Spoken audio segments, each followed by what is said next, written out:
खरेदी केलेल्या शेत जमिनीचा सातबारा उतार्यावर नाव नोंदणी करण्याच्या मोबदल्यात 3,500 रुपयांची लाच स्वीकारणाऱ्या निफाड तालुक्यातील मंडल अधिकाऱ्यास एसबीच्या पथकानं जेरबंद केलं आहे. ही कारवाई निफाड बाजार समितीच्या कार्यालयात करण्यात आली.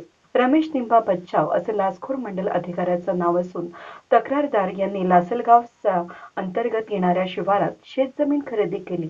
व्यवहार पूर्ण केल्यानं त्याने सातबारा उतारा नोंदणी करण्यासाठी तलाठी आणि मंडळ अधिकारी यांच्याशी संपर्क साधला असता त्यानं 3,500 रुपयांची मागणी केली आहे. याबाबत तक्रारदारानं लाचलुचपत प्रतिबंधक विभागाकडे तक्रार दाखल केली होती. अँटी करप्शन पथकानं पडताळणी करून बुधवारी 23 तारखेला निफाड बाजार समितीच्या आवारात सापळा लावला असता संशयित मंडल अधिकारी पथकाच्या हाती लागला.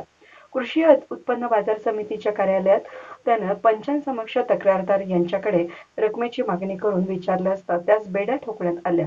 या प्रकरणी पोलीस दप्तरी नोंद करण्यात आली आहे. वेद न्यूजसाठी व्हिडिओ जर्नलिस्ट कैलास उपाध्ये, लासलगाव.